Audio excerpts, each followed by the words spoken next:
In today's tutorial, I'm going to show you guys how to resolve if you're getting an error that says the application was unable to start correctly and you're getting a 0xc0000142 error.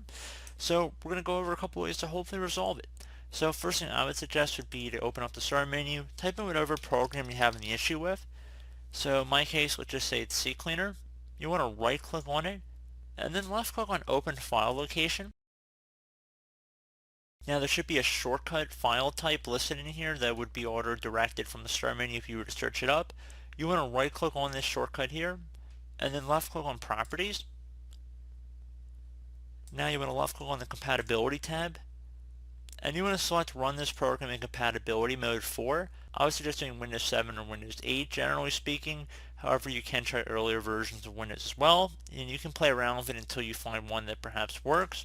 If you have any shortcuts on your desktop, you're going to have to do them independently. So if you have a start menu search as well as a desktop icon, you're going to have to do it twice. Or you can just copy the shortcut out of here once you've made the change and then replace anything on your desktop or taskbar with that. So pretty straightforward on that end. So you can close out of here. Would suggest restarting your computer as well. Hopefully that's been able to resolve the problem. Another thing you can try would be to open up the registry. So open up the start menu, type in regedit. Postman should come back a registry editor. You want to right click on that and then left click on run as administrator. If you receive a user account control prompt, you want to left click on yes.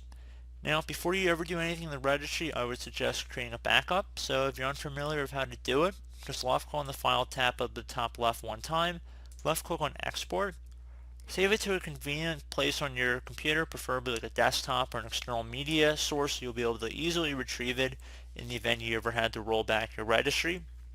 And for file name, I would suggest naming it the date in which you're creating the backup. Make sure export range is selected to all, and then you just would left click on save. And then if you ever wanted to import the registry back in, just do File, Import. Locate the backup registry keys, locate the backup of the registry, and then left click on Open. So pretty straightforward. So once you've done that, you want to go ahead and expand the HKey local machine folder. So either double click on HKey local machine or left click on the little arrow next to it to expand the dropdown. Then you want to do the same thing for the software folder. Now, same thing for Microsoft, so expand Microsoft. I'm going to drag this over a little bit. Now you want to go down to Windows NT. Expand that one as well. Expand current version. And now you want to look for the Windows folder right here. Just left click on that one time. And you can follow along with the path up at the top of this registry editor window. So if you want to pause the video, rewatch it, slow down the speed, whatever you want to do, you can clearly see where we are based on the path up at the top of this window here. So anyway, now that we are here, on the right side you're going to look for a dword value that says load app init underscore DLLS. You can see that right here. Double click on it. You want to make sure value data is set to 0. So if it's 1 or 2 or 3, make sure it's set to 0. So just type the number 0 in here, don't spell it out.